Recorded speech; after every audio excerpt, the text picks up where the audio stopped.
भारत की ऊर्जा क्रांति वर्धान लिथियम वन प्राइवेट लिमिटेड करेगा देश का पहला लिथियम रिफाइनरी की स्थापना। भारत अपने ऊर्जा और औद्योगिक क्षेत्रों में एक परिवर्तनकारी कदम उठाने जा रहा है।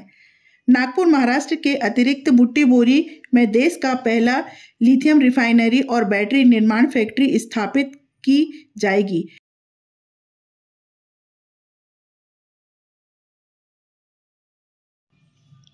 इस अभूतपूर्व परियोजना के लिए 42,532 करोड़ रुपए का भारी निवेश किया गया है, जो भारत के महत्वपूर्ण ऊर्जा संसाधनों में आत्मनिर्भरता को परिभाषित करेगा और वैश्विक मंच पर भारत की स्थिति को मजबूत करेगा।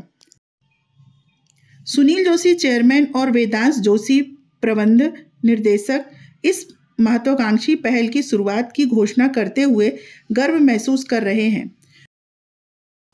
आज या ठिकाणी आपल्याला संबोधित करत असताना देशाचे पंतप्रधान माननीय नरेंद्र मोदीजी यांचे मी आभार मानतो की डावोसच्या डेलिगेशनमध्ये मला त्यांनी सम्मिलित करून घेतलं।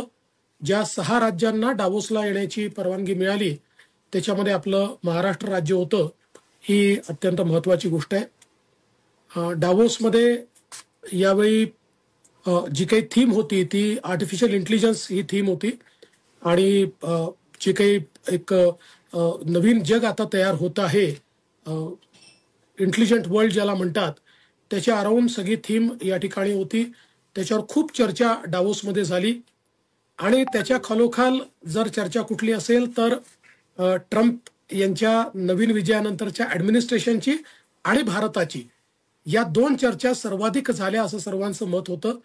त्यामुळे भारताकडे पाहण्याचा दृष्टिकोन हा मला असं वाटतं प्रचंड मोठ्या प्रमाणात या ठिकाणी एक उत्सुकतेचा किंवा एक कॉन्फिडन्सचा आपल्याला पाहायला मिळाला।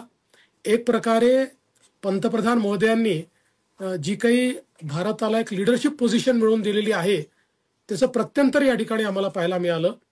खरं म्हणजे या ठिकाणी 6 राज्यांचे जे काही आम्ही प्रमुख मुख्यमंत्री किंवा मंत्री होतो, वेगवेगळ्या पक्षांचे शासित राज्य होते, पण या ठिकाणी एक प्रकारे आम्ही एका आवाजामध्ये एक भारत म्हणून आमची भूमिका मांडली। चांगल्या सेशन्समध्ये देखील मला त्या ठिकाणी पार्टिसिपेट करण्याची संधी मिळाली। विशेषतः कंट्री डायलॉग हे जे काही एक वर्ल्ड इकॉनॉमिक फोरमच्या काँग्रेसमध्ये सेशन झालं त्याच्यामध्ये मी पार्टिसिपेट केलं। माझ्यासोबत ज्येष्ठ नेते आणि मुख्यमंत्री चंद्राबाबू नायडू होते, रेवंत रेड्डी होते आणि महाराष्ट्र आणि भारत आणि वेगवेगळ्या राज्यांचा विकास आणि वेगवेगळ्या गोष्टी याच्यावर भरपूर चर्चा त्या ठिकाणी झाली आणि आपापल्या राज्यांची ताकद आम्ही त्या ठिकाणी किंवा शक्ती स्थळ हे आम्ही लोकांसमोर शोकेस करू शकलो। आणि हे करत असताना भारताला देखील एक प्रकारे अट्रॅक्टिव्ह इन्व्हेस्टमेंट डेस्टिनेशन भारत आहे हे देखील आम्हाला त्या ठिकाणी निश्चितपणे सांगता आलं।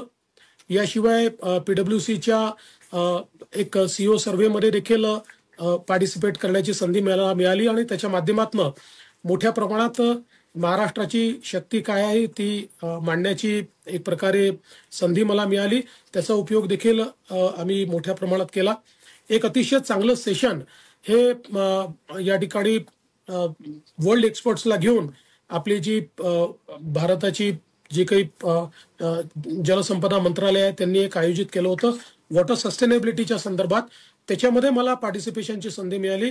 वेगवेगळ्या देशाचे लोक त्याच्यामध्ये होते आणि त्यामध्ये आपली जलयुक्त शिवार सारखी योजना किंवा वॉटर सस्टेनेबिलिटी करता आपण काय काय करतो आहे, त्याच्यात कशा इन्व्हेस्टमेंट आपण केल्या आहेत या संदर्भात विषय मला मांडता आले। विशेषतः दुसरा विषय या ठिकाणी सस्टेनेबिलिटीच्या संदर्भात होता, एनर्जी ट्रान्झिशनच्या संदर्भात होता। त्यामुळे महाराष्ट्रामध्ये आपण किती चांगल्या प्रकारे एनर्जी ट्रान्झिशन सुरू केलं आहे या संदर्भातली माहिती मी त्या ठिकाणी दिली। आपण 2022 पर्यंत केवळ 13% आपलं एनर्जी मिक्स हा नॉन कन्व्हेन्शनल होता, तो आता पुढच्या वर्षी 25% होईल आणि 2030 पर्यंत तो 50% होईल। याबाबतचा आपला जो काही ट्रान्झिशनचा प्लॅन आहे तो देखील या ठिकाणी मांडण्याची संधी मिळाली। त्यासोबत अनेक ग्लोबल CEOशी इंटरॅक्ट करता आलं, त्यांच्याशी चर्चा करता आली। ज्या काही नवीन टेक्नॉलॉजीज आहेत त्या समजून घेता आल्या। आपल्याला सगळ्यांना कल्पना आहे की आता आर्टिफिशियल इंटेलिजन्स हे आपलं जॉब मार्केट चेंज करताय, आपलं गव्हर्नन्स चेंज करताय. त्यामुळे त्याच्या अनुरूप महाराष्ट्र हे पहिल्या क्रमांकावर कसं राहील किंवा महाराष्ट्र हे पहिलं पाऊल कसं पुढे टाकेल या संदर्भात बऱ्याच चर्चा आणि अतिशय सकारात्मक चर्चा या ठिकाणी करता आल्या आणि त्याच्यामध्ये खूप मोठ्या प्रमाणात एक प्रकारचा इंटरेस्ट हा ग्लोबल कम्युनिटीचा मला पाहायला मिळाला. किंबहुना ग्लोबल इन्व्हेस्टर्स जे आहेत ते सस्टेनेबिलिटी आणि न्यू टेक्नॉलॉजीज यामध्ये महाराष्ट्रामध्ये मोठ्या प्रमाणात इन्व्हेस्टमेंट करू इच्छितात, हे देखील या ठिकाणी लक्षात आलं.